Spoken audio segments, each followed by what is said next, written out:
పజన్ న్యూస్కి స్వాగతం. నేను మీ కేఆర్కే రాజు. ముందుగా ముఖ్యాంశాలు చూద్దాం.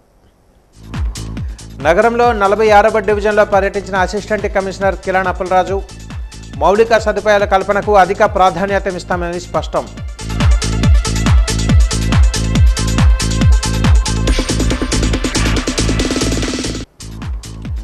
కూటమి ప్రభుత్వంలో శాంతి భద్రతలతో రాష్ట్రం ఉందన్న డీసీసీ అధ్యక్షుడు కిమిడి నాగార్జున.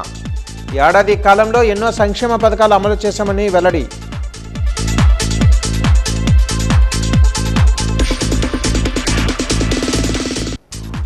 లంకాపట్నంలో బాబు షూరిటీ మోసం గ్యారంటీ కార్యక్రమంలో పాల్గొన్న విజయనగరం మేయర్ వెంపడాపు విజయలక్ష్మి ప్రభుత్వ వైఫల్యాలను ప్రజల్లోనికి తీసుకుని వెళ్లాలని పిలుపు.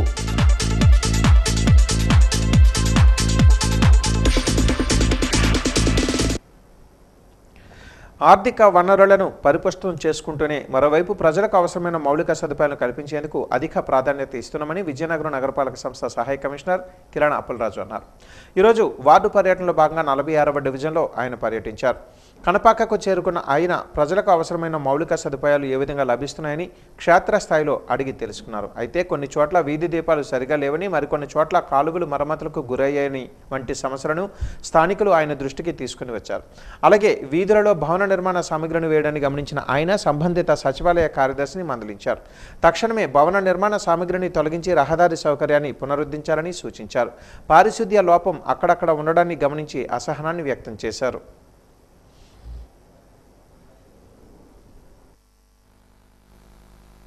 మా వార్డుకి పర్యటనకు వచ్చినట్టు అసిస్టెంట్ కమిషనర్ గారికి వార్డులోని కాలువలు అలాగే కరెంటు స్తంభాల గురించి అన్నీ చెబుతున్నామండి. మా వార్డుకి 20 లక్షలు శాంక్షన్ అయింది. అలా కొన్ని సమస్యలు ఉన్నాయి, అవన్నీ మాకు పరిష్కరించాలని కోరుకుంటాను. అలాగే వారిస్ అపార్ట్మెంట్కి ఇంటర్ కనెక్షన్లు ఇవ్వాలి. తర్వాత మాకు కూడా మా వీధిలోకి కూడా కొంతవరకు నీరు రావడం లేదండి వీధుల్లోనే. అవి కూడా అడుగుతున్నారు వీధుల్లోనే. అవన్నీ కూడా అసిస్టెంట్ కమిషనర్ గారు చూడాలని, ఇంటర్ కనెక్షన్ ఇవ్వాలని కోరుకుంటున్నాను. ఈ వార్డులో ముఖ్యంగా మనం ప్రజా సౌకర్యాలను పరిశీలించగా రోడ్లు, కాలువలు, లైటింగు, వాటర్ సప్లైకి సంబంధించి చాలా వరకు బాగానే మెరుగ్గానే ఉంది. అక్కడక్కడ కొన్ని ఎలక్ట్రికల్ స్తంభాలను మనం మార్చి కొత్త వేయవలసి ఉంది. అదేవిధంగా డ్రైన్స్ అక్కడక్కడ కూడా కొద్ది రిపేర్స్ ఉన్నాయి, వాటిని కూడా మనం బాగు చేయించవలసి ఉంది. ఈ 20 లక్షల ప్రతిపాదనలో కూడా చాలా వరకు ఇక్కడ కాలువలన్నీ కూడా వాటర్ సప్లైకి సంబంధించిన పనులన్నీ కూడా మంజూరయ్యి అవి టెండర్ స్టేజ్ నుండి వర్క్ స్టార్ట్ అయ్యే స్టేజ్కి వచ్చేసాయి. ఈ విధంగా వార్డు అంతా కూడా అభివృద్ధి చేయడానికి మన నగరపాలక సంస్థ తరఫున మనం చేయడానికి తగు కృషి చేస్తున్నాం. అదేవిధంగా ఏవైతే చిన్న చిన్న సమస్యలు ఉన్నాయో మరి ఈ వర్షాభావ పరిస్థితుల్లో ప్రస్తుత సీజన్లో ఎటువంటి అంటువ్యాధులు ప్రబలకుండా, డ్రైనేజీలు ఎక్కడ కూడా వాటర్ స్టాగ్నేట్ అవ్వకుండా వెంటనే ఫ్లో అయినట్టు చూడడం, ఎక్కడ కూడా గార్బేజ్ లేకుండా లిఫ్ట్ చేయడానికి నేను సిబ్బందికి ఆదేశించడం జరిగింది. అదేవిధంగా మరి ఈ వార్డులో ఈ డెవలప్మెంట్ యాక్టివిటీస్ అన్నీ కూడా మనం జరగాలంటే మనకి ఆర్థిక వనరులైన ఇంటి పన్నులు, కుళాయి పన్నులు, ఖాళీ స్థలం పన్నులు వీటన్నింటిని కూడా మనం వసూలు చేయవలసి ఉంది. కాబట్టి సంబంధిత అడ్మిన్లతో సహా కొన్ని మన అసెస్మెంట్స్ హౌస్లు కూడా మనం వెరిఫై చేయడమైంది. ఏవైతే మన ఇంటి పన్ను పరిధిలోకి రాలేదో వాటన్నింటిని కూడా తీసుకురావడానికి, అదేవిధంగా వార్డులో మనకి కుళాయి ఛార్జీలు ఎక్కువగా మనం పెండింగ్ ఉన్న వారి వద్ద నుండి వసూలు చేయడానికి, అదేవిధంగా ఖాళీ స్థలం పన్నులు వసూలు చేయడానికి కూడా సంబంధిత సిబ్బందికి అందరికి కూడా ఆదేశించడం జరిగింది. ఈ విధంగా వార్డులో మనం నగరపాలక సంస్థ ఆర్థిక పుష్టికి కావాల్సిన చర్యలు తీసుకుంటూ ఆ వచ్చిన ధనాన్ని మనం ఈ వార్డులో అభివృద్ధి పనులకు చేయడానికి గాను మన వంతు కృషి చేస్తూ ముందుకు వెళ్తున్నాం. ఇందుకు సహకరిస్తున్న ప్రతి ఒక్కరికి ధన్యవాదాలు తెలియజేసుకుంటున్నాం. పౌర సంక్షేమ సంఘం ముద్రించిన విజయనగరం సమగ్రాభివృద్ధి అవసరాలు అవకాశాలు అనే పుస్తకాన్ని సంఘం నాయకులు ఆవిష్కరించారు. ఈరోజు స్థానిక ఎల్బీజీ భవనంలో ఏర్పాటు చేసిన విలేకరుల సమావేశంలో ముందుగా పుస్తకాన్ని ఉత్తరాంధ్ర అభివృద్ధి వేదిక ఆర్గనైజింగ్ కార్యదర్శి శ్రీనివాస్ ఆవిష్కరించారు. అనంతరం పట్టణ పౌర సంక్షేమ సంఘం జిల్లా కార్యదర్శి రెడ్డి శంకర్రావు మాట్లాడుతూ విజయనగరం జిల్లా నగరం అభివృద్ధికి కావాల్సిన అవసరాలు, ఉపాధి కల్పన కోసం ఏప్రిల్ 5వ తేదీన సెమినార్ నిర్వహించడం జరుగుతుందని అన్నారు. సెమినార్ జిల్లా అభివృద్ధికి తీసుకోవాల్సిన చర్యల గురించి సదస్సులో చర్చించడం జరుగుతుందన్నారు. చర్చించిన అంశాల ఆధారంగా పుస్తకాన్ని రూపకల్పన చేయడం జరుగుతుందన్నారు. జిల్లాను సమగ్రాభివృద్ధి చేయాలని, ఉపాధి అవకాశాలు పెంచాలని కోరారు. నగరాభివృద్ధికి 10,000 కోట్లు కేటాయించాలని డిమాండ్ చేశారు.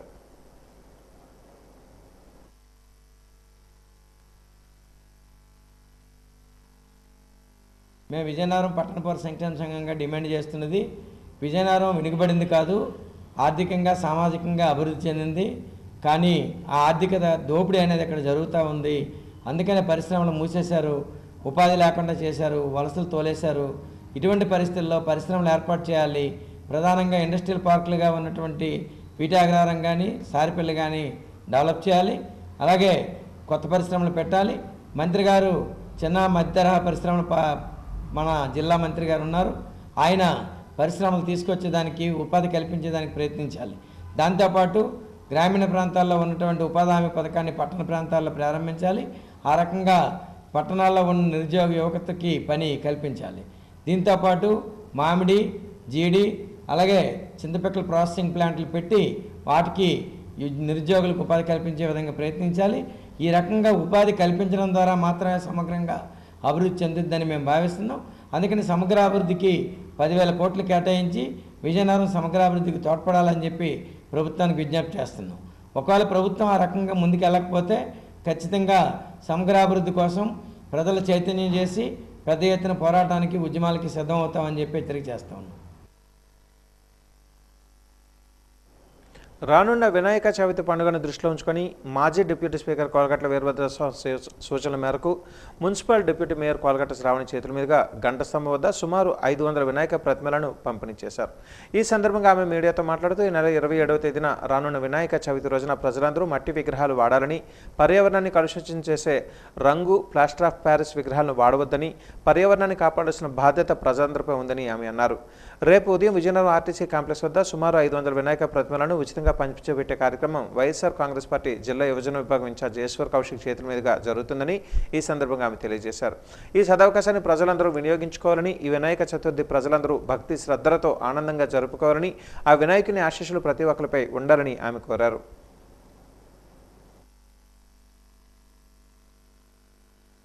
విజయనగరంలో మహిళలందరూ కూడా కలిసి ఈ వినాయక విగ్రహ పంపిణీ చేయడం జరుగుతుంది. మాతో పాటు ఎంతోమంది ఆడవాళ్ళు వస్తూ ఉంటారు, ట్రావెల్ అవుతూ ఉంటారు. మా అందరికీ కూడా గుర్తుండిపోయే విధంగా ప్రతి ఒక్క ఆడవాళ్ళని కలుపుకొని భారీ ఎత్తున కేవలం ఆడవాళ్ళు మాత్రమే కలిసి ఈరోజు వినాయక ప్రతిమ పంపిణీ చేయడం జరుగుతుంది. ఎవరైతే ఇప్పుడు రేపు వచ్చే 27వ తారీఖున వినాయక చవితి సెలబ్రేట్ చేసుకుంటారో ప్రతి ఇంట్లో కూడా ఆ వినాయకుడి యొక్క విగ్రహం మట్టిదై ఉండాలి. మరి నిమజ్జనం చేసినప్పుడు కూడా మట్టి అనేది ఈజీగా వాటర్లో కలిసిపోతూ ఉంటుంది. కాబట్టి కెమికల్స్ని కానీ ప్లాస్టర్ ఆఫ్ ప్యారిస్ని కానీ ఎంకరేజ్ చేయొద్దు అని, పర్యావరణాన్ని కాపాడుకునే బాధ్యత ప్రతి ఒక్కరిపైన కూడా ఉందని మీడియా మిత్రుల ద్వారా తెలియజేస్తూ, మేము కలిసి, నేను కానీ కౌశిక్ గారు కానీ కలిసి సుమారు 1000 పైన విగ్రహాలు, వినాయకుడ విగ్రహాలు పంపిణీ చేయడం జరుగుతుంది. ఈరోజు గంట స్తంభం దగ్గర 500 పైన విగ్రహాలు అండ్ అదేవిధంగా రేపు కౌశిక్ గారి యొక్క ఆధ్వర్యంలో మగవాళ్ళందరూ కూడా కలిసి కట్టుగా కౌశిక్ గారి యొక్క ఆధ్వర్యంలో రేపు బస్టాండ్ దగ్గర రేపు విగ్రహాలు పంపిణీ జరుగుతుంది. సో ప్రజలందరూ కూడా వినాయక చవితి బాగా సెలబ్రేట్ చేసుకోవాలని, ఆ వినాయకుడి యొక్క ఆశీస్సులు ప్రతి ఒక్క కుటుంబం పైన ఉండాలని, మన విజయనగరం పైన కూడా ఉండాలని కోరుకుంటూ అందరూ కూడా వచ్చి ఈ మట్టి వినాయకుల్ని తీసుకోమని, స్వీకరించమని కూడా కోరుకుంటూ సెలవు. ఎన్నో ఏళ్లుగా పేరుకుపోయిన కాలువ సమస్య ఎట్టకేలకు పరిష్కారమైంది. స్థానిక కనపాక ప్రాంతంలో ఉన్న విద్యుత్ ఉప కేంద్రాన్ని ఆనుకొని ఉన్న కాలువ చాలా ఏళ్లుగా చెత్త చెదారాలతో నిండి ఉండేది. దీంతో వర్షం కురిసిన సమయంలో కాలువ నీరు విద్యుత్ ఉప కేంద్రంలోకి వచ్చి చేరడంతో చెరువును తలపించేది. ఈ విషయాన్ని గమనించిన స్థానిక కార్పొరేటర్ పిన్నింటి కళావతి, పిన్నింటి సూర్యనారాయణ సూచనలతో ప్రజారోగ్య సిబ్బంది తక్షణం స్పందించి కాలువ ప్రక్షాళనకు చర్యలు చేపట్టారు. సమస్య పరిష్కారం చేసినందుకు కార్పొరేటర్కు విద్యుత్ అధికారులు కృతజ్ఞతలు తెలియజేశారు.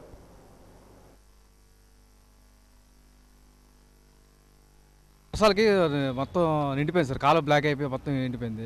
ఒక కార్పొరేటర్కి ఇంటిమేట్ చేస్తే కార్పొరేటర్ గారు సూపర్ 2 రూపాయలు చేయిస్తున్నారు సార్, సూపర్ చేయిస్తున్నారు. ఈ ఒక 6 నెలల నుంచి చల్లగా ఉంది సార్, కాలువ బ్లాక్ అయిపోయింది. ఇప్పుడు పెద్దగా వర్షాలు పడితే ఎక్కువగా నిండిపోయి లోపలికి వచ్చేస్తుంది వాటర్. కార్పొరేటర్ గారు చెప్తే మాకు సూపర్ చేయిస్తున్నారు. మాకు చాలా ఆనందంగా ఉంది, సంతోషంగా ఉంది సార్.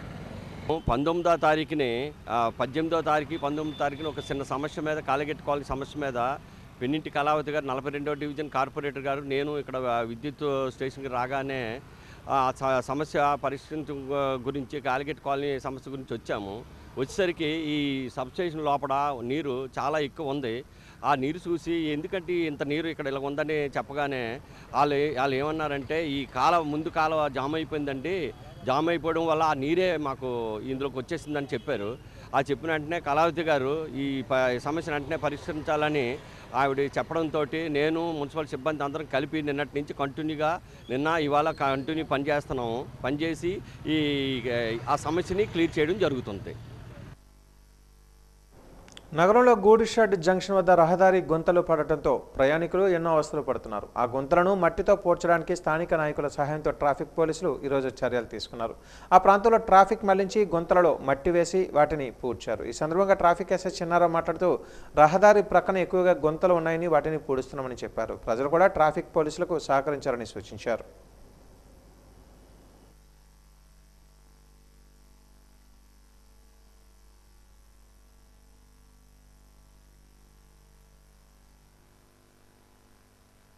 విజయనగరం కంటోన్మెంటు గూడిషెడ్ దగ్గర చాలా కాలం నుండి ఈ మురుగునీరు కాలు రోడ్డుకి ఎక్కిపోవడం వల్ల, రోడ్లు గుంతలు పడిపోవడం వల్ల చాలా ఫ్యామిలీస్ చాలా వరకు కూడాను వాహనదారులు అందరూ కూడా కింద పడిపోతున్నారు.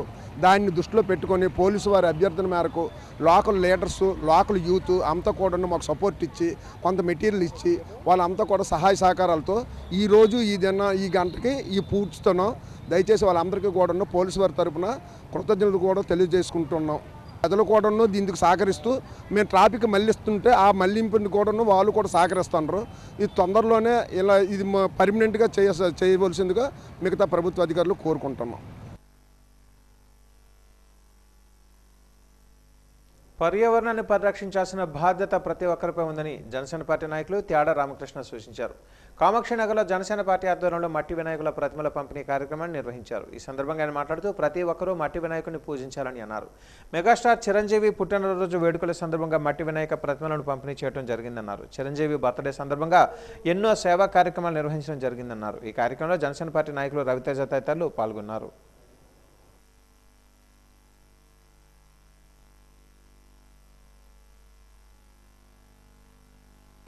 సుమారు 500 మట్టి వినాయక ప్రతిమల్ని పంచడం జరిగిందండి. కేవలం పర్యావరణ పరిరక్షణలో రక్షించడానికి మా వంతు సహాయ అందిద్దామనే ఉద్దేశంతో ఈ బృహత్కర కార్యక్రమాన్ని నిర్వహించడం జరిగింది. ఈ కార్యక్రమానికి ముఖ్య అతిథిగా మా జనసేన నాయకులైనటువంటి శ్రీ అవనాపు విక్రమ్ బాబు గారు విచ్చేశారండి. మా స్థానిక ప్రజానికానికి ఆయన చేతుల మీదుగా మట్టి వినాయక ప్రతిమలను పంచడం జరిగిందండి. అలాగే పవన్ కళ్యాణ్ గారు, చిరంజీవి గారు ఆశయాలతో మరిన్ని మంచి కార్యక్రమాలతో ముందుకెళ్తామని తెలియజేసుకుంటూ రేపు 22ని శుక్రవారం నాడు ఆగస్టు 22 ఎన్సిఎస్ థియేటర్లో మెగా రక్తదాన శిబిరాన్ని కూడా నిర్వహిస్తున్నామండి. ఆ శిబిరానికి కూడా అందరూ విచ్చేసి ఆ రక్తదాన శిబిరాన్ని విజయవంతం చేయాలని కూడా కోరుకుంటూ చిరంజీవి గారు, పవన్ కళ్యాణ్ గారి ఆశయాలతో మరిన్ని సేవకులతో ముందుకెళ్తామని చెప్పేసి తెలియజేసుకుంటున్నాం.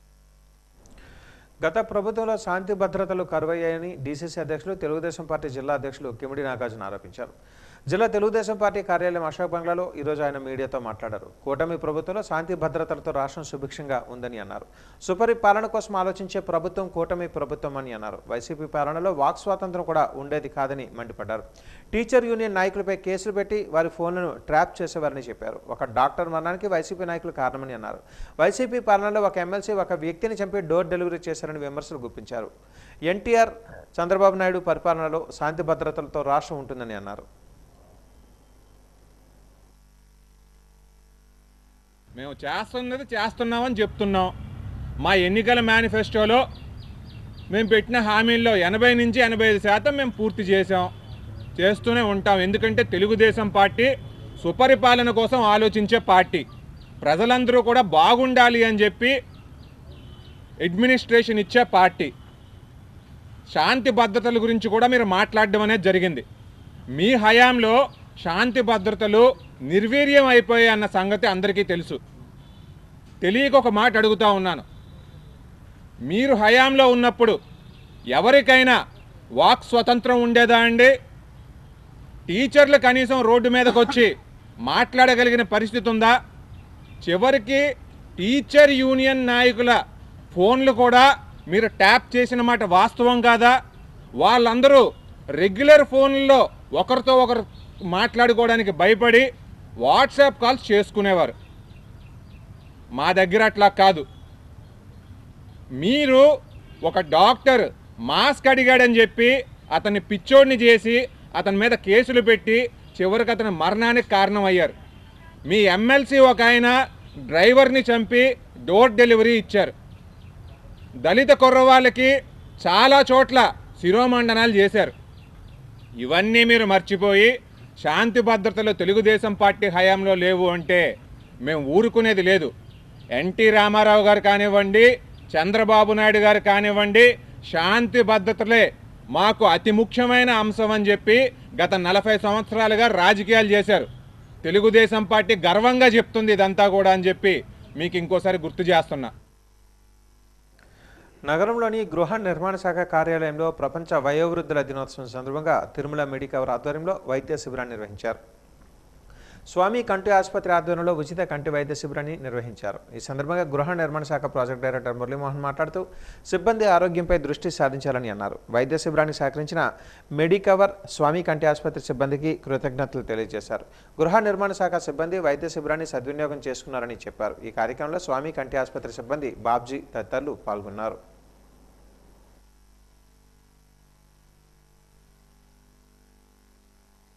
రూపాయలు విలువ కలిగి 100 రూపాయలకే కార్డులు అందరికి ఇవ్వడం జరిగింది.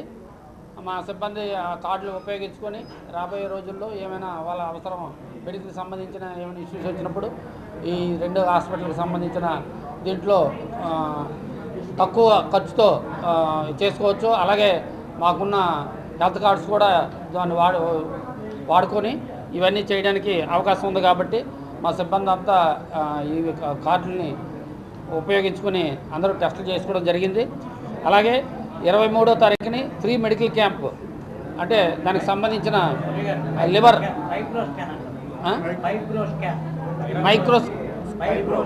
ఫైబ్రో 23వ తారీఖుని ఫైబ్రో 100% రిటైర్ అయిన వాళ్ళందరూ కలిపి దగ్గర 120 మంది వరకు హాజరయ్యి టెస్టులు చేసుకోవడం జరుగుతుంది. ప్రజెంట్ అవి కూడా జరుగుతున్నాయి. దీనికి ఐసిఐసిఐ సంబంధించిన బ్యాంక్ వాళ్ళు కూడా వచ్చారు. ఫ్రీగా అంటే 0 అకౌంట్తో అకౌంట్స్ కూడా ఓపెన్ చేయడానికి వాళ్ళు కూడా అవకాశం ఇచ్చారు.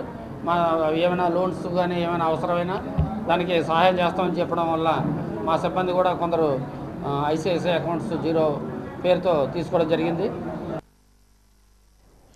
మహారాజా సంస్కృత కళాశాలలో BA ఓరియంట్, BA సంస్కృతం సంబంధించిన 2 కోర్సులు అందుబాటులో ఉన్నాయని సంస్కృత కళాశాల ప్రిన్సిపల్ డాక్టర్ జనార్దన్ నాయుడు పేర్కొన్నారు. ఈరోజు ఆయన వాజీ న్యూస్తో మాట్లాడారు. ఈ కోర్సులు 5 సంవత్సరాల పాటు చదవాల్సి ఉంటుందని చెప్పారు. 10వ తరగతి ఉత్తీర్ణత సాధించిన వారు ఈ కోర్సులకు అర్హులని చెప్పారు. ఇంటర్ పూర్తి చేసిన వారికి 4 కోర్సులు అందుబాటులో ఉన్నాయని అన్నారు. BA సంస్కృతం, BA తెలుగు, BA హిస్టరీ ఈ 3 గ్రూపులు ఇంటర్లో ఏ గ్రూప్ చదివిన వారైనా చేరవచ్చునని అన్నారు. BA కంప్యూటర్ సైన్స్ కోర్సుకి ఇంటర్లో MPC చదవాల్సి ఉంటుందని అన్నారు. ఆసక్తి గలవారు కళాశాలలో ప్రవేశం పొందవచ్చని చెప్పారు. మహారాజా ప్రభుత్వ సంస్కృత కళాశాలలో ప్రవేశాలు ప్రారంభమయ్యాయి. ప్రస్తుతం 5 ఏళ్ల BA ఓరియంటల్ తెలుగు కోర్సులోను 5 ఏళ్ల BA ఓరియంటల్ సంస్కృతం కోర్సుల్లోనూ ప్రవేశాలు ఆఫ్లైన్లో జరుగుతున్నాయి. 10వ తరగతి పాస్ అయిన వారు ఎవరైనా ఈ 2 కోర్సుల్లో ప్రవేశించడానికి అర్హులు. 10వ తరగతి సర్టిఫికేట్ మరియు టీసీ క్యాస్ట్ ఇన్కమ్ తీసుకొని వచ్చి ప్రవేశాలు పొందవచ్చు. మొదట 2 సంవత్సరాలు ప్రీ డిగ్రీ కోర్సు ఉంటుంది. తర్వాత 3 సంవత్సరాలు డిగ్రీ కోర్సు. మొత్తం తెలుగు సంస్కృతాలలో 5 సంవత్సరాల పాటు చదవవలసి ఉంటుంది. విద్యార్థులు ఈ కోర్సులు పూర్తయిన తర్వాత BEd చేసుకోవచ్చు, MA చేసుకోవచ్చు, తెలుగులో కానీ సంస్కృతంలో కానీ. అన్ని పోటీ పరీక్షలకు అందరి విద్యార్థుల వలె హాజరు కావచ్చు. ఇక ఇంటర్మీడియట్ పాస్ అయిన వారికి మా కళాశాలలో 4 కోర్సులలో ప్రవేశాలు లభిస్తాయి. అవి 1 BA సాంస్క్రిట్. ఇంటర్మీడియట్ పాస్ అయిన వారు 3 సంవత్సరాల సాంస్క్రిట్ BA కోర్సులో జాయిన్ అవ్వచ్చు. అదేవిధంగా 3 సంవత్సరాల BA తెలుగు కోర్సులోనూ జాయిన్ అవ్వచ్చు. ఈ రెండింటితో పాటు బిఏ హిస్టరీ ఆనర్స్ కోర్స్ కూడా మా దగ్గర అందుబాటులో ఉంది. ఈ పైన చెప్పిన BA Sanskrit, BA Telugu, BA history కోర్సుల్లో ఇంటర్మీడియట్లో ఏ గ్రూపులు చదివిన వారైనా ప్రవేశించవచ్చు. మా కళాశాలకు అదనపు ఆకర్షణ బిఎస్సి కంప్యూటర్ సైన్స్. మా కళాశాలకు అదనపు ఆకర్షణ బిఏ కంప్యూటర్ సైన్స్ కోర్స్. ఈ కోర్సులో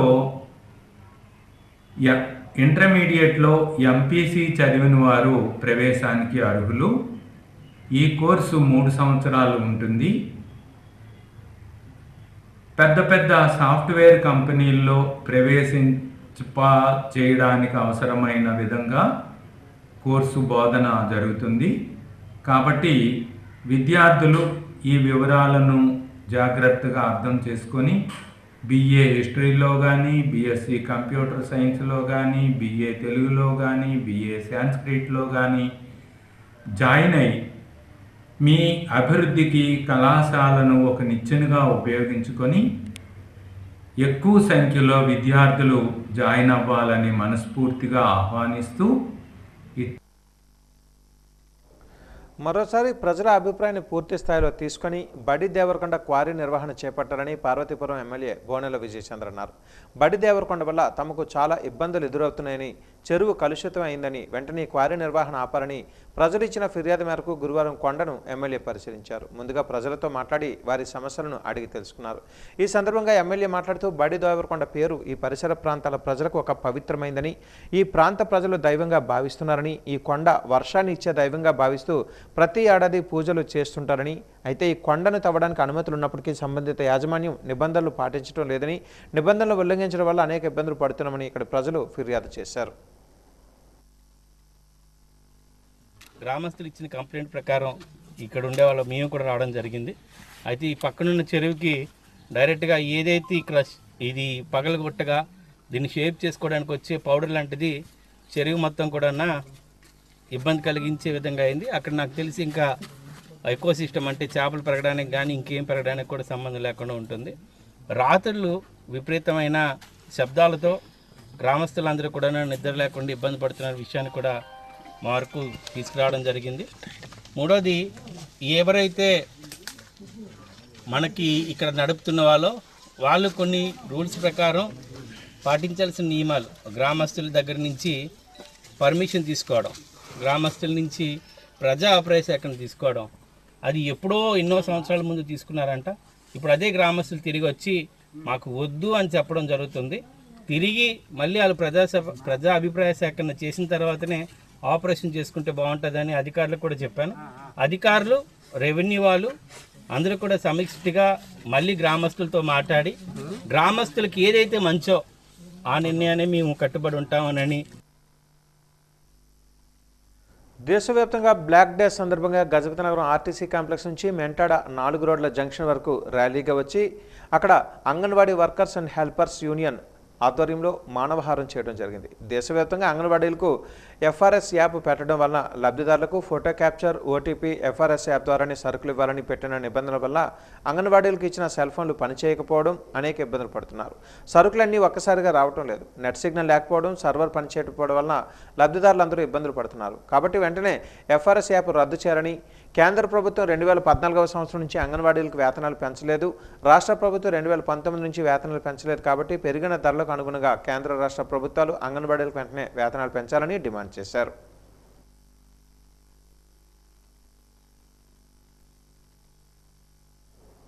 బాబు షూరిటీ మోసం గ్యారంటీ కార్యక్రమంలో భాగంగా విజయనగరం పురపాలక సంఘం పరిధిలో ఉన్న 19వ డివిజన్ లంకాపట్నంలో ఇంటింటి ప్రచారాన్ని mayor Vempadapu Vijayalakshmi, deputy mayor Kolagatla Sravani, YCP నాయకులు చేపట్టారు. ఈ కార్యక్రమంలో ఇంటింటికి వెళ్లి కూటమి ప్రభుత్వం ఎన్నికల్లో ఏమి హామీలు ఇచ్చింది, ఇప్పుడు ఏ మేరకు అమలు చేస్తుందో వివరిస్తూ ప్రజలను చైతన్యవంతులను చేస్తున్నారు. ఈ కూటమి ప్రభుత్వంలో ఎన్నికల్లో ప్రజలకు మాయమాటలు చెప్పి అధికారంలోకి వచ్చిందని, అధికారంలోకి వచ్చిన తర్వాత ప్రజలను మోసం చేస్తుందని దుయ్యబట్టారు. ఏ ప్రభుత్వం ప్రజలకు మేలు చేస్తుందో ఆలోచించాలని హేతో పలికారు. రాష్ట్రంలో కానీ నియోజకవర్గంలో కానీ ప్రజలకు మేలు చేసేది ఒక వైసీపీ పార్టీ అని mayor Vempadapu Vijayalakshmi, deputy mayor Kolagatla శ్రావణిలు అన్నారు. ఈ పర్యటనలో 19వ డివిజన్ కార్పొరేటర్, వైసీపీ నాయకులు, కార్యకర్తలు తదితరులు పాల్గొన్నారు.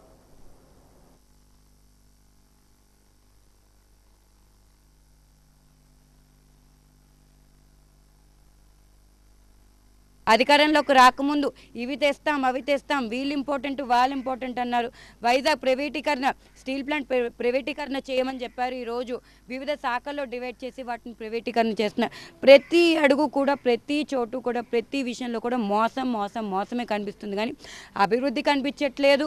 పరిపాలన, స్వచ్ఛమైన పరిపాలన జరగట్లేదు. కొన్ని పథకాలైనా పుష్టిగా ఇస్తారు అంటే అది కూడా తూతూ మంత్రంగా అక్కడ ఇస్తున్నారే కానీ అది కూడా 100% ఏ ఒక్క పథకం కూడా అమల్లోకి రాలేదు.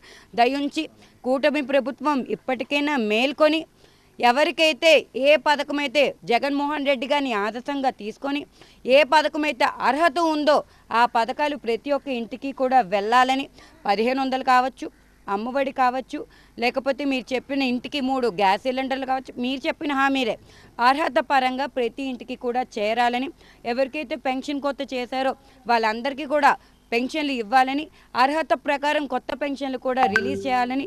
ఈరోజు లంకాపట్నంలోని సుమారు 17 మందికి పెన్షన్ మీరు తీసేశారు. వాళ్ళందరికీ కూడా వాళ్ళ కుటుంబాన్ని ఇప్పుడు రోడ్డుకి ఇచ్చారు. దయించి వాళ్ళందరి గురించి ఆలోచించి, మనమిస్తున్న పెన్షన్ మీదే ఆ కుటుంబం బతుకుతుంది కాబట్టి వాళ్ళ గురించి ఆలోచించి, వాళ్ళ కుటుంబం గురించి ఆలోచించి అన్ని పథకాలు కూడా, పెన్షన్ కూడా మళ్ళీ తిరిగి ఇవ్వాలని కూడా కూటమి ప్రభుత్వాన్ని కోరుకుంటున్నాను. తల్లికి వందనాన్ని పేరు పెట్టారు. మా ఇంట్లో 3 పిల్లలు ఉన్నారమ్మా, ఏ ఒక్కరికి కూడా రాలేదు. అలాగే 3 గ్యాస్ దిమ్మలు అన్నారు, ఎవరికి కూడా ఒకటే వచ్చింది, ఇంకా 2 రాలేదని చెప్తాను. అలాగే 18 సంవత్సరాలు నిండిన వాళ్ళకి 1500 రూపాయలు అన్నారు, ఆ పథకం కూడా అమలు చేయలేదు. అలాగే 50 సంవత్సరాలు నిండిన వాళ్ళకి పెన్షన్ అన్నారు. అలాగే 50 సంవత్సరాలు నిండిన వాళ్ళకి పెన్షన్ అన్నారు. పెన్షన్లు ఇవ్వకపోగా ఇప్పుడు ఈ వార్డులో చూసుకుంటే 19 పెన్షన్లు పోయాయి, వికలాంగుల పెన్షన్లు. వాళ్ళు ఆ పెన్షన్ మీద ఆధారపడి బతుకుతున్నామని చెప్తున్నారు. ఇవ్వకపోగా తిరిగి ఇచ్చిన పెన్షన్లు తీసేయడం వల్ల వాళ్ళు బతుకు తెరుగు పొందిన వాళ్ళు తినడానికి కూడా తిండి లేని పరిస్థితులు ఉన్నారు. అంటే మన ఈ ప్రభుత్వం వచ్చాక మేము ఎంతో బాగుంటాము, పెన్షన్లు పెంచుతారు అని అనుకుంటే తిరిగి ఉన్న పెన్షన్లు తీసారని వాళ్ళందరూ ఎంతో బాధపడుతున్నారు. అందుకని ఈ పెన్షన్లు మట్టుగా అమలు చేయాలని ప్రజల తరపున మేము ప్రభుత్వాన్ని కోరుకుంటున్నాం. నగరంలోని అయ్యకోనేరుకు అతిథులు వచ్చాయి. సైబీరియా దేశపక్షులు ఒక్కసారిగా దర్శనమిచ్చాయి. గత కొద్ది రోజులుగా కురిసిన వర్షాలకు అయ్యకోనేరు జలకళ సంతరించుకుంది. అయితే 5 ఏళ్ల నుంచి పక్షులు అతి తక్కువ సంఖ్యలో వచ్చేవి. ఈరోజు ఒక పక్షుల గుంపు వచ్చి చెరువులో విహరించింది. అవి చేపలను వేటాడి తింటూ ఉండడం చూసిన వారంతా ఫోటోలతో క్లిక్ అనిపించారు. ఈ సందర్భంగా స్థానికులు మాట్లాడుతూ ప్రతి ఏటా అయ్యకోనేరుకు సైబీరియన్ పక్షులు వస్తూ ఉంటాయని అన్నారు. వాటిని చూడటానికి ఎంతోమంది పర్యాటక ప్రేమికులు ఎదురు చూస్తూ ఉంటారని చెప్పారు. అవి చాలా అందంగా ఉంటాయని అన్నారు.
చాలా ప్రతిష్టమైన ఐకోనర్ అండి. ఇక్కడికి వలస పక్షులన్నీ ప్రతి సంవత్సరం కూడా వస్తూ ఉంటాయి. ఇవి ఈ సీజన్లో వచ్చి 2 మంత్స్ 3 మంత్స్ ఉండి పిల్లలు తీసుకొని మళ్ళీ అవి ఎక్కడి నుంచి వచ్చి అక్కడికే వెళ్ళిపోతాయి. చూడడానికి మంచి అంధకారంగా ఉంటాయి, బాగుంటాయి. ప్రతి సంవత్సరం వస్తాయి ఇక్కడికి ఐకోనర్కి. మేము ఉంటున్నది ఐకోనర్ దగ్గర కాబట్టి మేము ప్రతి సంవత్సరం ఇట్లా చూస్తూనే ఉంటాం. చాలా బాగానే ఉంటాయి ఇవి. ఐకోనర్ కూడా మంచి డెవలప్ అయ్యింది. వాకింగ్ డెవలప్మెంట్ లాగా వాకింగ్ చేసుకోవడానికి బాగుంది. ఈ పక్షులు కోనేరు చూడముచ్చటగా విజయనగరంకి చూడముచ్చటగా ఉందండి. ఇది ఐకోనేరు పెద్ద ఆంజనేయస్వామి కోవులు పక్కన ఐకోనేరు చాలా ప్రతిష్టమైనది, చాలా బాగుంటుంది చూడడానికి. ఉత్సాహవంతమైన ఒక మంచి సన్నివేశం దృశ్యాన్ని మన విజయనగరం ప్రజలందరూ ఇక్కడ గమనించవచ్చు. ఎందుకంటే ఎక్కడి నుంచో మనకు తెలియని వలస పక్షులు చాలా పెద్దవి ఈ చెరువులో వచ్చి ఇక్కడ సేద తీరుతున్నాయి. అంటే ఇక్కడ పరిశుభ్రంగా ఉంది, ప్లస్ వాటికి కావాల్సిన చేపలు కూడా అందుబాటులో ఉన్నాయనే ఒక అవకాశం ఉన్న సౌకర్యం వలన ఈ వలస పక్షులు ఎక్కడి నుంచో నాకు తెలిసి ఇవి ఒరిస్సా తీరం నుండి వచ్చి ఉండొచ్చు. చాలా ఆహ్లాదకరంగా ఈ ప్రాంతాన్ని మనం ఇప్పుడు గమనించవచ్చు.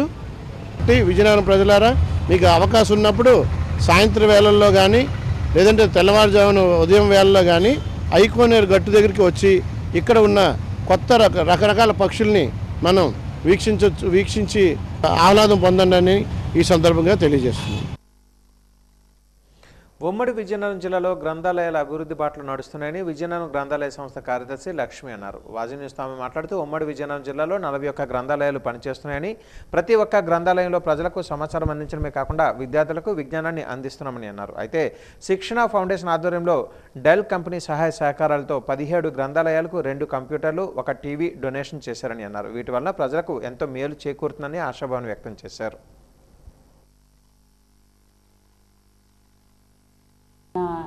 ఉమ్మడి జిల్లాగా అంటే మా విజయనగరం మరియు పార్వతీపురం జిల్లాలకు కలిపి 17 లైబ్రరీలకు మన శిక్షణ ఫౌండేషన్ వాళ్ళు డెల్ కంపెనీ వారి సహాయ సహకారాలతో ఈ శిక్షణ ఫౌండేషన్ వాళ్ళు 17 లైబ్రరీలకు ఒక్కొక్క గ్రంథాలయానికి 2 కంప్యూటర్లు మరియు 1 టీవీని వాళ్ళు మనకి అందజేశారు. అలాగే ఒక ఫోన్ కూడా బ్రాంచ్ ఒక్కొక్క గ్రంథాలయానికి ఒక ఫోన్ కూడా ఇచ్చున్నారు. అయితే వీటి ద్వారా చదువర్లకు ఎంతగానో ఉపయోగపడతాయి.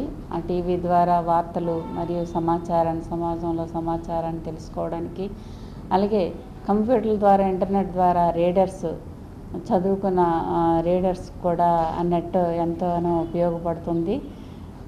ఫోన్ ద్వారా కూడా వారికి సమాచారాన్ని అందజేయడం జరుగుతుంది. ఈ విధంగా మన ఈ విజయనగరం జిల్లాకి గ్రంథాలయాల అభివృద్ధికి వారి సహాయ సహకారాలు అందించారు. ఆ శిక్షణ ఫౌండేషన్ వారికి కూడా ధన్యవాదాలు. అలాగే మా డైరెక్టర్ సారు మంగళగిరి మా డిపార్ట్మెంట్ వారు డైరెక్టర్ సార్ కూడా మాకు ధన్యవాదాలు తెలియజేసుకుంటున్నాను. ఇంకా ఇటువంటి సహాయ సహకారాలు మాకు ఈ గ్రంథాలయాలకు దాతలు అందించవలసిందిగా కోరుతున్నాను. దేశవ్యాప్త పిలుపులో భాగంగా Vizianagaram urban anganwadi workers and helpers union ఆధ్వర్యంలో ఈరోజు బ్లాక్ డే నిర్వహించారు. అంగన్వాడీలు నల్ల చీరలు ధరించి తోటపాలెం సిఐటి కార్యాలయం నుంచి మయూరి జంక్షన్ వరకు ర్యాలీకి వెళ్లి కాంప్లెక్స్ వద్ద మానవహారాన్ని నిర్వహించారు. ఈ సందర్భంగా సిఐటియు నగరాధ్యక్షులు జగన్మోహన్ రావు మాట్లాడుతూ కేంద్ర రాష్ట్ర ప్రభుత్వాలు అంగన్వాడీలపై ఆన్లైన్ వర్క్లు, యాప్స్ పేరుతో పనిభారాన్ని పెంచడం పట్ల ఆగ్రహాన్ని వ్యక్తం చేశారు. పిల్లలకు పౌష్టికాహారం, బాలింతలు, గర్భిణీల సంరక్షణ, ప్రీ స్కూల్ నిర్వహణ వంటి కీలకమైన విధుల నిర్వహణకు ఆటంకంగా ప్రభుత్వం 24/7 ఆన్లైన్ యాప్స్తో పనిచేస్తుందని, 2G నెట్వర్క్తో ఫోన్ పనిచేయటం లేదని, చాలా ఇబ్బందికరంగా ఉంటుందని, లబ్ధిదారులు FRS పోషణ ట్రాకర్కు గంటల తరబడి సమయం వెచ్చించాల్సి వస్తుందని అన్నారు. టెక్నికల్ కారణాల రీత్యా అప్లోడ్ కాకపోతే లబ్ధిదారులకు నష్టం కలుగుతుందని, కొన్ని సందర్భాలలో అంగన్వాడీలతో ఘర్షణలకు దిగుతున్నారని ఆవేదన వ్యక్తం చేశారు. దేశవ్యాప్తంగా అంగన్వాడీలకు ఇచ్చే అంగన్వాడీ కేంద్రాల్లోని FRSని రద్దు చేయాలని, అలాగే కనీస వేతనం ఇవ్వాలని, అంగన్వాడీలకు మట్టి ఖర్చులకు ఇచ్చే జీవోని మార్పు చేసి కొత్తగా జీవో ఇవ్వాలని, గ్రాడ్యుటీ అమలు చేయాలని, ఈ 2 యాప్లు తీసి ఒకే యాప్గా తయారు చేయాలని మేము దేశవ్యాప్తంగా ఈరోజు మానవహారము ర్యాలీలు నిర్వహించడం అనేది జరుగుతుంది. అంగన్వాడీ కేంద్రాల్లోకి 2022లో సెల్ ఫోన్లు ఇవ్వడం జరిగింది. అవి 2GB ఫోన్స్ అవి సరిగ్గా పనిచేయడం లేదు. ఈరోజు ఎక్కడ దేశవ్యాప్తంగా ఎక్కడ కూడా ఫోన్లు అయితే లేవు. సొంత ఫోన్లలో అంగన్వాడీ వర్కర్లు వర్క్ చేస్తున్నారు. ఇప్పుడు కూడా వర్క్ మేము చేయలేకపోతున్నాము. మాకు 5G ట్యాబ్లు ఇవ్వండి అని ప్రభుత్వానికి ఎన్నిసార్లు విన్నవించుకుంటున్నప్పుడు కూడా ఫోన్లు ఇవ్వలే సరికదా, ఫోన్లు ఇవ్వలే సరికదా ఒత్తిడైతే తీసుకొస్తున్నారు. ఒకవైపు లబ్ధిదారులు అంగన్వాడీ వర్కర్లు కూడా చాలా ఇబ్బందులకు గురవుతున్నారు. ఫేస్ యాప్ చేయమంటున్నారు. అలాగే ఓటీపీ లబ్ధిదారుల దగ్గర ఫోన్లు లేకపోతే ఓటీపీ రాకపోతే ఫేస్ క్యాప్చర్ చేయకపోయినా వాళ్ళకి సరుకులు ఇవ్వద్దని చెప్పడం అనేది జరుగుతుంది. ఈ ఇబ్బందుల వల్ల అటు లబ్ధిదారులు ఇటు అంగన్వాడీ వర్కర్లు కూడా చాలా ఇబ్బందులకు గురవుతున్నారు. కాబట్టి ఈ ఎఫ్ఆర్ఎస్ని రద్దు చేయాలి ప్రభుత్వం. కేంద్ర ప్రభుత్వం ఇటు రాష్ట్ర ప్రభుత్వం కూడా అంగన్వాడీలకు జీతం పెంచాలని, గ్రాడ్యుయేటీని అమలు చేయాలని మేము కోరుతూ ఈరోజు మానవహారం చేస్తున్నాం. విజయనగరంలోని గాజుల రేగుల గల సీతం ఇంజనీరింగ్ కళాశాలలో మొదటి సంవత్సరం తరగతుల ప్రారంభోత్సవం ఘనంగా జరిగింది. ఈ కార్యక్రమానికి హాజరైన సీతం కళాశాల secretary correspondent doctor Botsa Jhansi Lakshmi సమావేశాన్ని ఉద్దేశించి మాట్లాడుతూ విద్యార్థులు తమ సమయాన్ని సమర్థవంతంగా ఉపయోగించుకోవాలని, పరిశ్రమలకు సంబంధించిన నైపుణ్యాలను సంపాదించుకోవాలని సూచించారు. ఎన్సీసీ, ఎన్ఎస్ఎస్ కార్యకలాపాలలో పాల్గొనడంతో పాటు స్మార్ట్ లెర్నింగ్, భావోద్వేగ మేధస్సు, బలమైన కమ్యూనికేషన్ నైపుణ్యాల ప్రాముఖ్యతను గురించి ఆమె నొక్కి ఒక్కనిచ్చారు. మెరుగైన ప్లేస్మెంట్లను పొందడానికి విద్యార్థులు అన్ని సబ్జెక్టులలో మంచి శాతం ఉత్తీర్ణతలు కావాలని ఆమె ప్రోత్సహించారు. తల్లిదండ్రులతో మాట్లాడుతూ వారి పిల్లల చదువులు, ప్రవర్తన క్రమం తప్పకుండా పర్యవేక్షించాలని ఝాన్సీ లక్ష్మి వారిని కోరారు.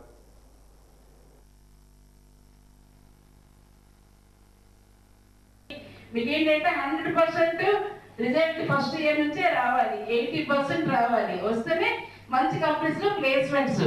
అటువంటి వాటిని ఈ రోజు తీసుకుని వెళ్ళాలంటే డే 1 నుంచి కూడా ఏ రోజు ఆ రోజు మనం తరోగా ఉండాలి. మీకు ఏ డౌట్స్ ఉన్నా సరే ఇక్కడ ప్రతి ఫ్యాకల్టీ కూడా చాలా డెడికేట్ గా ఈ రోజు ఏం మీరు అడిగినా చెప్పడానికి వాళ్ళు సిద్ధంగా ఉన్న అటువంటి పర్సనాలిటీస్ అందరు కూడాను. వాళ్ళందరూ ఎప్పుడు కూడా స్టూడెంట్ మంచి భవిష్యత్తు ఇవ్వాలనే ఆలోచనతో ఉన్నవాళ్ళు. మరి అటువంటి వాటిని ఉపయోగించుకుని వెళ్ళాలి. మంచి మీరు అట్మాస్ఫియర్ చూశారు. చైర్మన్ గా ఇక్కడ బొత్స సత్యనారాయణ గారు వారు మరి మా మామగారు గున్నాడు గారు వారి తన జ్ఞాపకంతో ఇవి కూడా మన ఎక్కడో కాదు ఈ ప్రాంతంలోని మన దగ్గర మన పిల్లలందరికీ అందుబాటులో ఇవ్వాలండి. మండలంలో జిందాల్ భూ నిర్వాసితుల నిరసన 60వ రోజుకు చేరిందని, జిందాల్ నిర్వాసితులు తమ భూములను తీసుకుని తమకు ఇచ్చిన హామీలను నెరవేర్చకుండా కంపెనీ మోసం చేసిందని అన్నారు. గత 60 రోజులుగా శాంతియుతంగా నిరసన తెలియజేస్తున్న అధికారులు కానీ ప్రజాప్రతినిధులు కానీ పట్టించుకోవటం లేదని అన్నారు. ప్రజాస్వామ్యంలో సంఘాలు ప్రజల హక్కుల పరిరక్షణలో కీలక పాత్ర వహించాలి, కానీ మేము పేద, గిరిజన, హరిజన, వెనుకబడిన వర్గాల రైతులకు 60 రోజులుగా శాంతియుతంగా నిరసన చేస్తున్నా ఏ సంఘాలు మాకు అండగా నిలబడటం లేదని అన్నారు. మరి 60 రోజులుగా నిరసన తెలియజేస్తున్నా తమకు ఎక్కడ న్యాయం కనబడటం లేదని అన్నారు. బొడవర, కృతంపాలెం, ముసురుపల్లి, పెదకండపల్లి రైతులకి జిందాల్కి ఏదైతే భూసేకరణ జరిగిందని ప్రభుత్వం చెప్తుందో వారికి ఏదైతే పద్ధతి లేకుండా రిజిస్ట్రేషన్ కన్వీనియన్స్ డీడ్ పేరు మీద రిజిస్ట్రేషన్ చేశారో అందులో చాలా అవకతవకలు ఉన్నాయని, మరి రైతులకి ఏదైతే ఇవ్వాల్సిన బెనిఫిట్స్ ఉన్నాయండి, అలాగే ఆ రోజు ప్రభుత్వం జిందాల్ కంపెనీ కలిపి ఇచ్చిన హామీ నెరవేరలేదని మరి సుమారు ఇక 60వ రోజు మరి ఆ రైతులందరూ కూడా మరి అక్కడ నిరసన తెలియజేస్తూ ఉన్నారు. మరి రోజు రోజుకి కూడా మరి మా స్థాయిలో మేము ఎందుకు ఈ రైతులందరూ ఈ విధంగా అన్యాయం అయిందని ఆ రోజు నుంచి చెప్తున్న ప్రభుత్వాలు పట్టించుకోలేదని ఒకటి ఎతగ్గా ప్రతిరోజు ఒక తప్పు అయితే కనిపిస్తుంది. ఆ వ్యవహారంలో ఏదైతే ప్రభుత్వం నిర్ణయించింది మార్కెట్ వాల్యూ 2,05,000 రూపాయలు మరి ఎకరాకి అసైన్ ల్యాండ్స్కి ఇచ్చామని చెప్తున్నారో అది చాలా అన్యాయం. ఎందుకంటే 2007-8లోని ఏదైతే ప్రభుత్వం రిజిస్ట్రార్ గారి నుంచి తెచ్చుకున్న కాపీ ఇది. ఈ కాపీలో ఆర్డీఓ గారి దగ్గర నుంచి అందరూ కూడా సంతకాలు పెట్టిన కాపీ 2007 అవునండి, 2008 అయితే అవునండి. ఈ అధికారికంగా రిజిస్టర్ ఆఫీస్లో ఉన్న వాల్యూకి తగ్గట్టుగా వాళ్ళెవరికి కూడా మరి మార్కెట్ వాల్యూకి తగ్గట్టుగా వాళ్ళెవరికి కూడా నష్టపరిహారం అయితే ఇవ్వలేదని నేను చెప్తున్నాను. ఇది రికార్డు పూర్వకంగా మీకు చూపిస్తున్నది. రాష్ట్ర డీజీపీ హరీష్ కుమార్ గుప్తా జిల్లా ఎస్పీ మాధవరెడ్డి ఆదేశాల మేరకు పార్వతీపురం టౌన్ పోలీస్ స్టేషన్ వద్ద మీడియా సమావేశం నిర్వహించిన సీఐ మురళీధర్ మరియు ఎస్సీలు వినాయక చవితి 9 రోజులు మాత్రమే ఉంచాలని అన్నారు. ఆపై ఎటువంటి అనుమతులు లేవని తెలిపారు. ఉత్సవ విగ్రహాలను రోడ్డుకు అంతరాయం లేకుండా ట్రాఫిక్ ఇబ్బందులు లేకుండా ఏర్పాటు చేసుకోవాలని, కమిటీ మెంబర్స్ యొక్క ఆధార్ కార్డులు మరియు అడ్రస్లు, ఫోన్ నెంబర్లు తీసుకోవాలని చెప్పారు. పూజా దినముల వివరాలు తెలపాలని అన్నారు. వినాయక చవితి మండపాల వద్ద ఎక్కువ శబ్ద కాలుష్యం చేసే స్పీకర్లను ఉపయోగించరాదని హెచ్చరించారు. స్పీకర్లను ఉదయం 6 గంటల నుంచి రాత్రి 10 గంటల వరకు మాత్రమే వినియోగించాలని చెప్పారు. మనకి ఈ సంవత్సరం ఎవరైనా కూడా ఈ ఉత్సవాలు అనేది 9 రోజుల వరకు పెట్టుకొని ఆ 9 రోజులు మాత్రమే నిమజ్జనం చేయాలి. అంతకుముందు చేసినా కూడా పర్వాలేదు. కానీ ఇటు పరిస్థితుల్లో కూడా 9 రోజులు దాటి నిమజ్జనం చేసేదానికి ఆదేశాలు అనుమతించలేదు. కనుక మనకి ఇప్పుడు పూర్వం ఇంతకుముందు ఏం చేసేవాళ్ళంటే ఫిజికల్గా అప్లికేషన్ అనేది గణేష్ మండపం ఏర్పాటు చేసేటప్పుడు ఉండేది. ఇప్పుడు అలా కాకుండా సింగిల్ విండో పద్ధతి ద్వారా మనకి ఆన్లైన్లో ఒక వెబ్సైట్ ఇవ్వడం జరిగింది. ఆ వెబ్సైట్లోన న్యూ అప్లికేషన్ అనేది అక్కడ ఓపెన్ చేస్తే అక్కడ కన్సల్ట్ ఎవరైతే ఆర్గనైజ్ చేస్తున్నారో వాళ్ళ యొక్క ఫోన్ నెంబరు మనం ఫిల్ చేయాలి. ఫోన్ నెంబరు ఫిల్ చేసిన తర్వాత వెరిఫికేషన్ కోడ్ కింద ఓటీపీ వస్తుంది. ఓటీపీ వచ్చి ఫిల్ చేసిన తర్వాత ఎవరైతే ఆర్గనైజ్ చేస్తారో వాళ్ళ యొక్క డీటెయిల్స్ అన్నీ అందులోన నింపవలసి వస్తుంది. ఫిల్ చేసిన తర్వాత మళ్ళీ వెరిఫికేషన్ అయిపోయిన తర్వాత ఒక ఎన్ఓసి వస్తుంది. ఆ ఎన్ఓసి డౌన్లోడ్ చేసుకొని క్యూఆర్ కోడ్ కింద వస్తుంది. ఆ క్యూఆర్ కోడ్ అనేది ఆ మండపం దగ్గర లామినేషన్ చేసుకొని పెట్టుకోవాల్సి వస్తుంది. అప్పుడు పోలీసు వారు ఫిజికల్గా వచ్చి వెరిఫై చేసి ఆ డే టు టైం ఎప్పుడైతే నిమజ్జనం చేయాలని చెప్తారో ఆ చెప్పిన ప్రకారం మీరు ఏం చేయాలంటే ఆ రోజు రాత్రి 11 లోపు భక్తి భావాలతోని నిమజ్జనం అనేది ఏ విధమైన అవాంఛనీయ సంఘటనలు జరగకుండా జరుపుకోవాలని పోలీసు వారికి విజ్ఞప్తి. వాజు న్యూస్ ముగించే ముందు ముఖ్యాంశాలు మరొకసారి. నగరంలోని 46వ డివిజన్లో పర్యటించిన అసిస్టెంట్ కమిషనర్ కిరణ్ అప్పలరాజు మౌలిక సదుపాయాల కల్పనకు అధిక ప్రాధాన్యత ఇస్తామని స్పష్టం.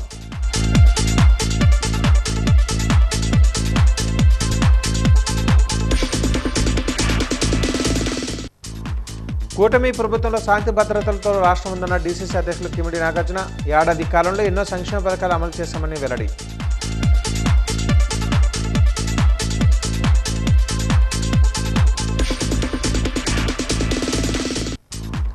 లంకాపట్నంలో బాబు షూరిటీ మోసం గ్యారంటీ కార్యక్రమంలో పాల్గొన్న విజయనగరం మేయర్ వెంపడపు విజయలక్ష్మి ప్రభుత్వ వైఫల్యాలను ప్రజల్లోనికి తీసుకుని వెళ్లాలని పిలుపు.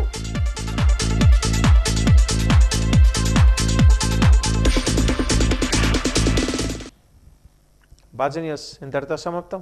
నమస్కారం.